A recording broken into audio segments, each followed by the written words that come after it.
Welcome back to another episode of Full Circle with me, Onyx, and we will be talking all things magical and mystical, spiritual, and kind of in the format of kind of self help. We got to help ourselves out. We have to be our own guru. We have to be our own priest and priestess. We have to be our own psychic.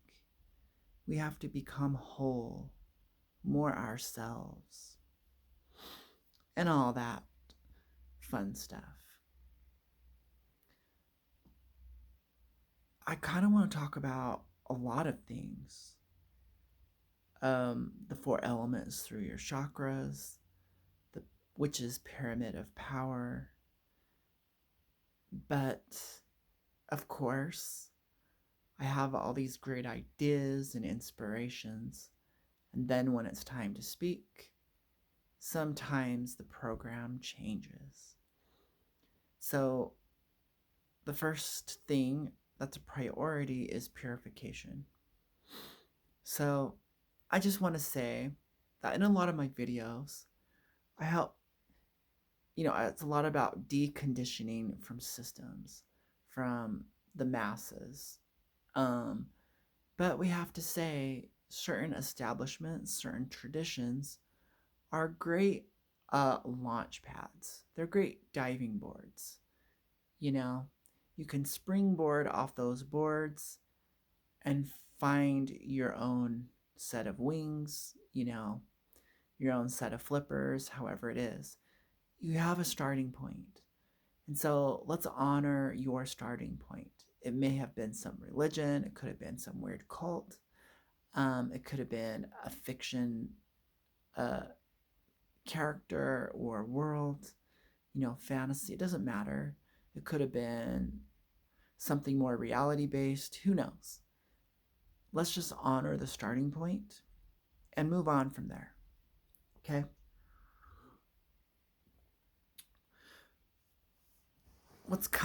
What this is about is everything is connected, and we just can't leave it as that. There's so many cool, profound quotes, but they're really almost statements that offer no real deep understanding. They just kind of skim over the surface and we go, yeah, everything's connected. I feel great when I hear that. And then not processing. We're not extracting anything awesome out of that. Everything is connected. We say, ooh, quantum field, quantum theory. And yet we still kind of don't extract it, the information, the deeper knowledge. We don't embody it. And that happens through experience. And so thinking about the four elements and thinking about everything, purification has a lot to do with turning off social media. Stop trying to be whole and complete by using friends, family, your job, food, entertainment, noise, pets. Basically, our whole lives we're like consuming life. We're consuming experiences from the man-made, manufactured world. And it will all feel like processed food. Might look cool, be packaged a certain way, be soliciting to you a certain way, but it has no substance. It leaves you hungry. So this is kind of a call for a moment of solitude, being a solitary witch, being a hermit, being a monk, going inward, to your inner temple, to your inner sanctuary, to your tomb. Go in and get reacquainted with that inner power. In quantum NLP, we called it inner resources. And that sounded like a great statement, but then we have to unload that information from that statement, from that great idea. These inner resources could be your intuition. It could be your sense of compassion. It could be your intelligence. We could call this the unmeasurable, the non-form substance of your being, which, obviously is part of your self-worth.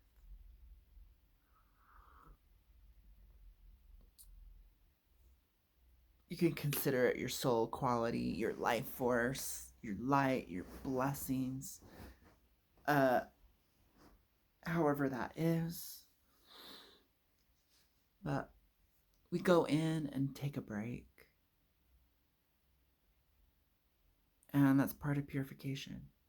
So removing processed foods will strengthen your psychic abilities by 10.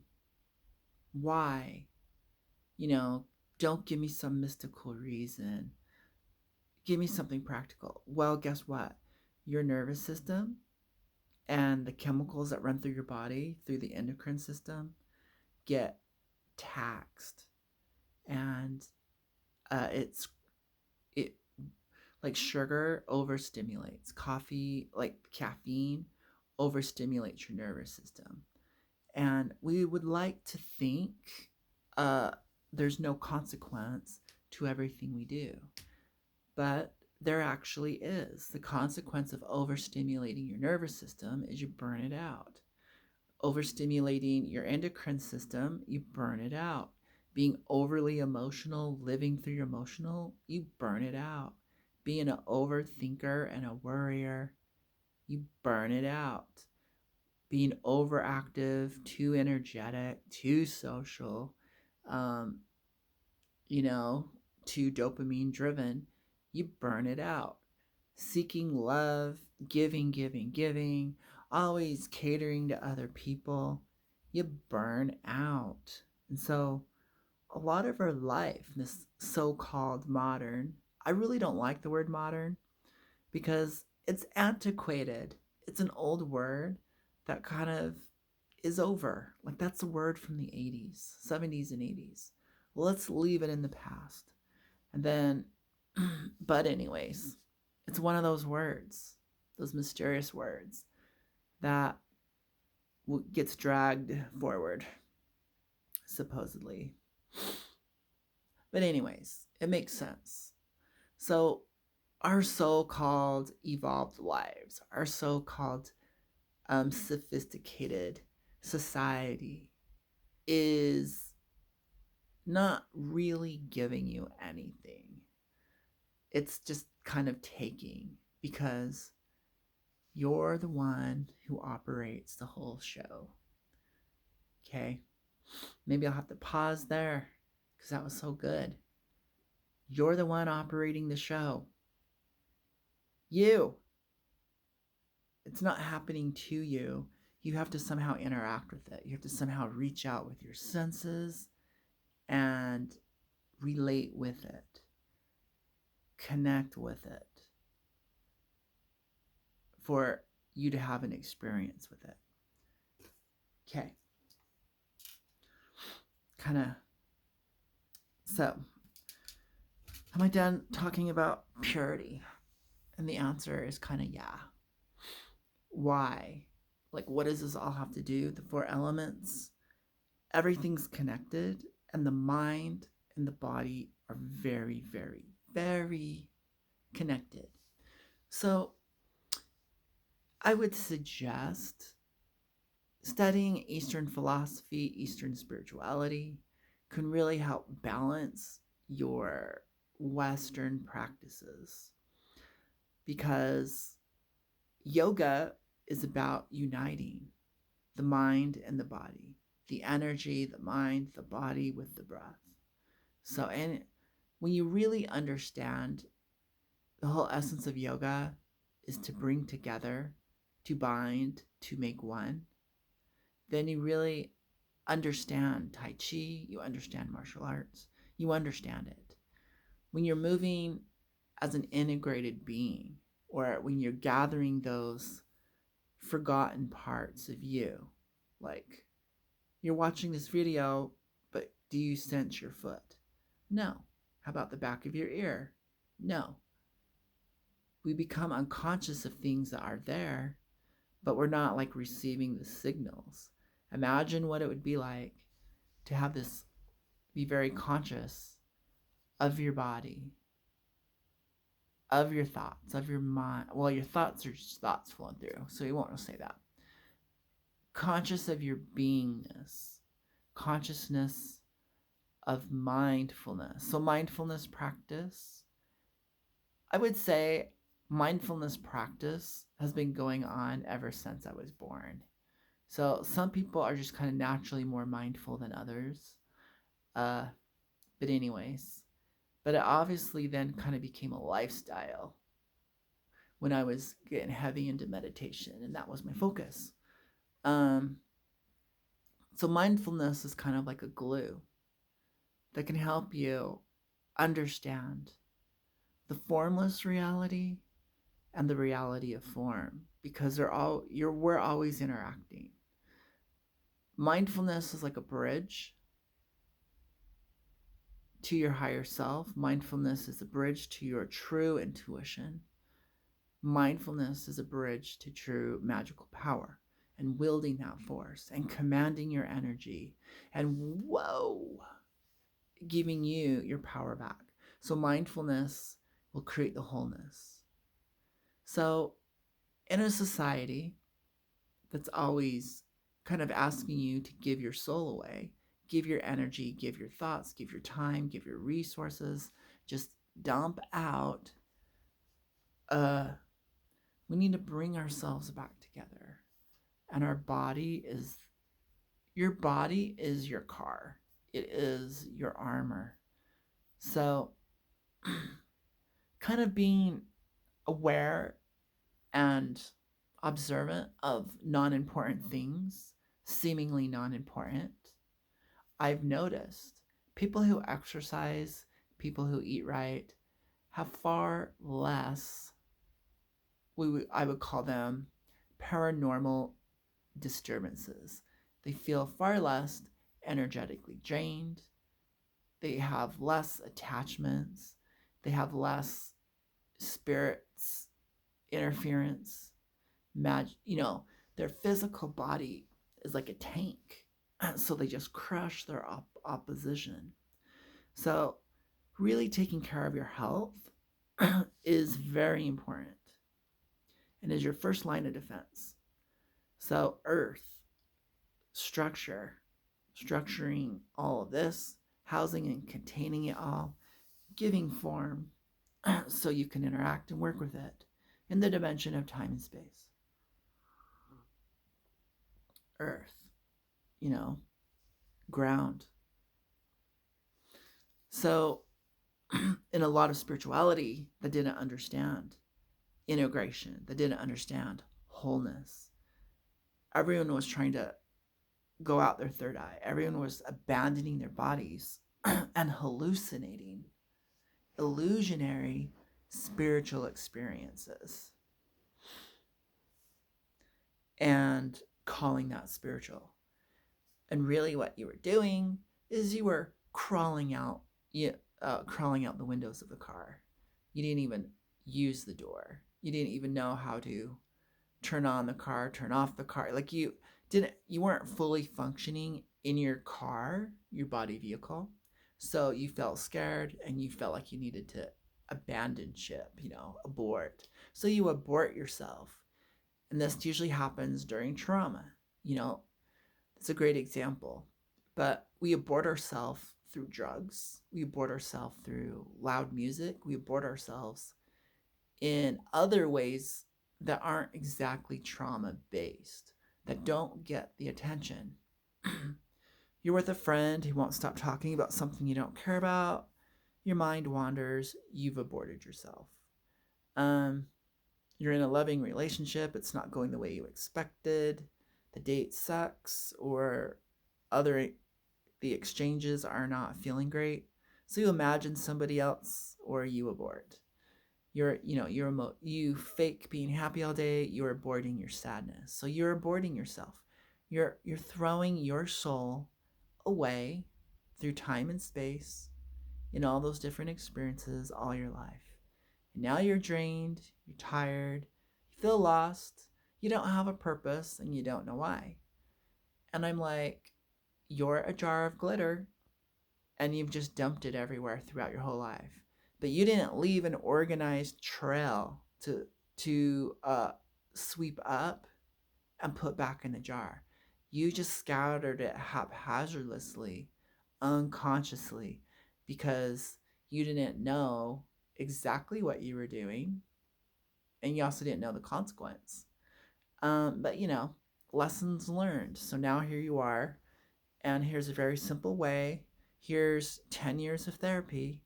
You've scattered yourself, and now it's time to sweep it all up. Self reflection, you'll naturally go from one event to another. Anytime you feel those uncomfortable feelings, those uncomfortable thoughts, anytime you sit with them and allow that negative, dark energy to attract you back to those unpleasant situations, that's where you get to play janitor and clean it up.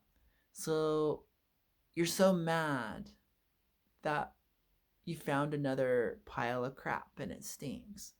And you look around for the creature that just put a turd there, left you a warm or cold loaf to clean up. Who didn't have the courtesy to clean that up? Guess what? It's yours. It's yours. You're only experiencing yourself. These energy, and if you don't own it, you'll just be triggered again. You'll take another turd, you'll have to revisit, and then you'll go, who left 2 turds here? There seems to be a pattern going on. I just don't get it. And I'm like, don't overthink it, just clean it up. It's yours. Take it back to the recycler or gather it all up, light a fire, stay warm in the winter. I don't know. But I'm telling you, allow yourself to self-reflect. Allow yourself to wander into these dark spaces, because you're being attracted there. You're not always going to be attracted to happy things, because you got to transform that negative energy back into positive. Negative energy is actually twice as powerful. I'll say that again. Negative energy is twice as powerful. And so when you start to transform it, you'll get twice as much light. And then it balances out that way. So positive energy isn't as strong until you use it to transform negative energy. Then you get twice as much. So just strange. Most of our universe is dark energy, black matter. The density that we feel, probably dark energy and black matter. But when you're using it, then you actually have a battery full of energy. It's just full of black matter. So, yeah, we totally went off the subject, but of what I wanted to talk about. But then we're still within that parameters, because I'm giving you permission to feel safe when you're encountering negative things. Get back in the car. Don't throw up your defenses and your wards. Don't call on your angels like that. Don't feel scared. Don't feel weak. Don't feel like the old you visiting this new present moment. You've changed already. So you're not exactly experiencing anything twice in the same. That's why we didn't remember that dog pile of crap was actually yours. In a weird way, it was the past you.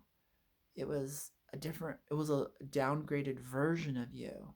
So that's another reason why the energy feels negative and maybe foreign to you. So it's easier to not see the truth of it, that it was yours all along.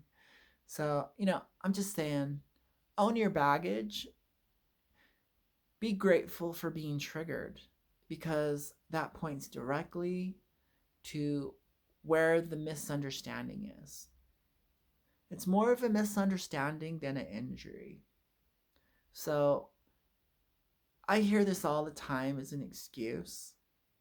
Um, what about the poor innocent child who was totally like exaggerated, you know, big experience, was totally had an encounter acted upon them that was totally immoral, you know? How do you justify that person owning it? I'm like, I don't. I justify the you now as an adult being able to be the janitor, be the nurse, be the technician, be the doctor, be the shaman, to go back, revisit that supposed tragedy that may or may not be true. I can't validate the lies that come out of most people's mouths. Over exaggerating, making it extreme polarities with extreme dynamics, isn't as common as you think. Due to popular demand, due to the sensationalizing, attention grabbing story you're telling me, let's really look at it clearly. Let's take some accountability and responsibility.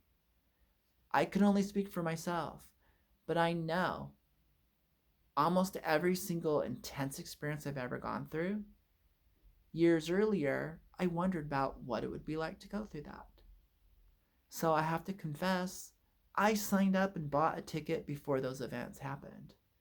Some of those experiences were very degrading, very self-shaming, very toxic. I label it toxic.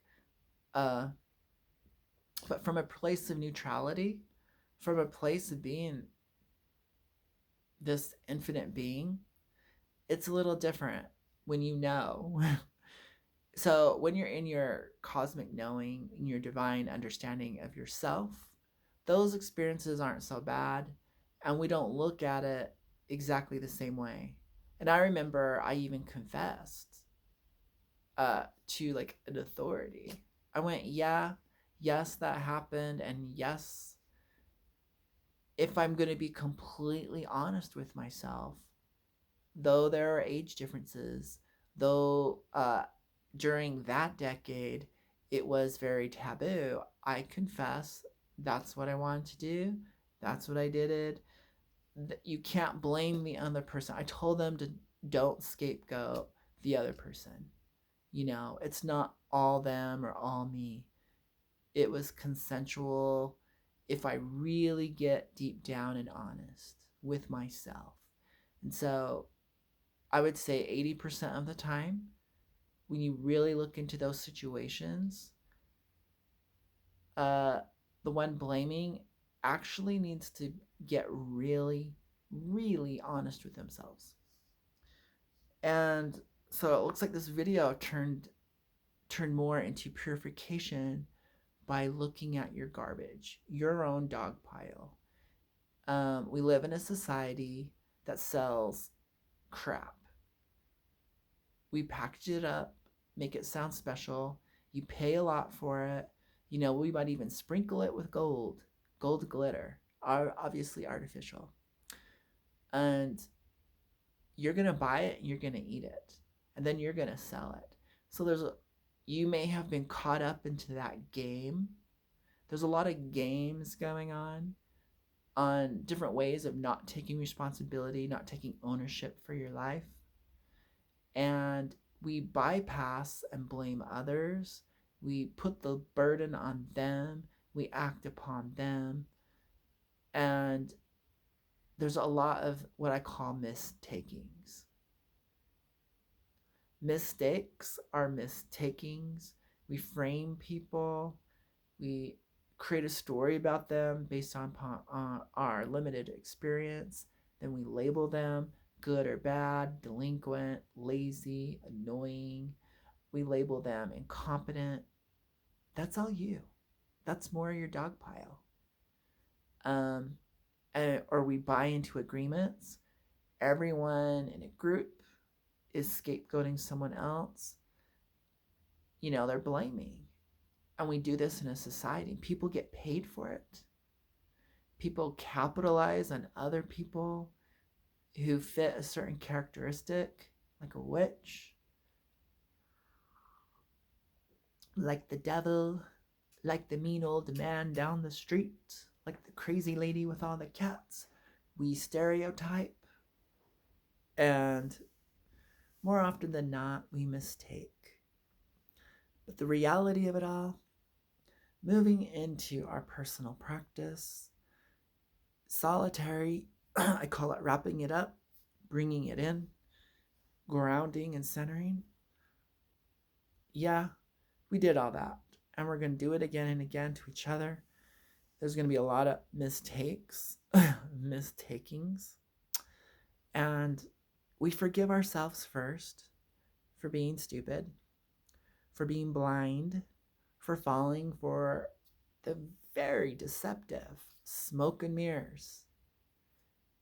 And then we have to kind of acknowledge that it is designed to be very misleading, very mistaking, the illusion is supposed to trick your senses. And a part of your mind is in on the game to help you believe that's a tree, to help you believe that was yesterday, to help you believe that is tomorrow.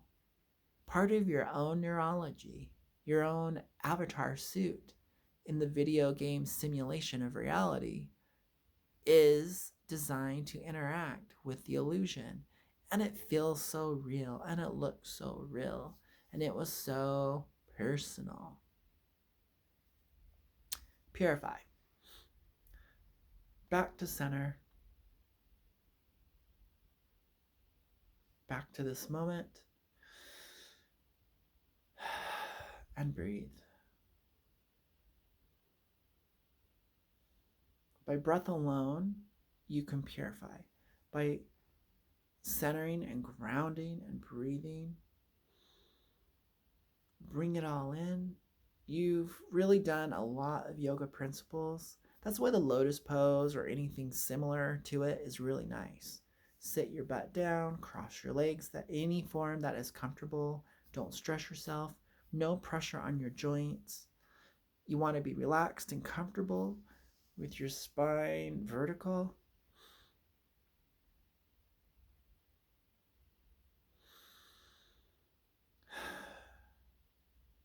Relax. Just be here now. The more you're in the present moment, the more you're here now. The more you do that 180 shift in values, you mean the present moment is more important than the past. Yes. The present moment is way more important than the future. Yes. The present moment is where all magic happens. What is magic but the ability to change? The ability to empower yourself. It only happens moment by moment in the eternal present moment. So the present moment is a purifier. The present moment cleanses you. It gets you into that chess position to let go of your past, to let go of your burden. He said, she said, let go of your worries, free your mind. Free the mind of the burden of the stories that are living your life, that keep affirming the character in the video game. So, for as valuable as they are, you have to be able to play the opposite and know that they're not valuable. So our life has been overtaken with ideas, concepts, stories, narratives, and these things are all intangible. Like, you can't really show me anger. You can scream, yell, you can punch, kick, you can cry, you can say certain words, but you just look like a creature moving around in a glass jar. And I will go, that looks weird. Wow, that sounds intense. But I might not go, that person's angry. I might think that person's scared or that person is happy. They're screaming, they're bouncing around really loud. It looks identical to really happy people or drunk people. You know, people are hallucinating a vision of a god. It looks identical. They're sweating, they're turning red in the face. That was a lot of hallucinogenics. I have no idea. So, if you can basically put yourself on trial and disprove all of your thoughts, all your beliefs, this is a way to dismantle the construct of you. This is an ego death, and this is purification. And the benefit of that, it's like an eggshell. And it, like, if the baby chicken, so you're alive, but you're in the egg. If you can disprove all of your thoughts, all of your history, your whole life, if you can disprove it and not make it so strong and powerful for the purpose of purification, for the purpose of this rebirth.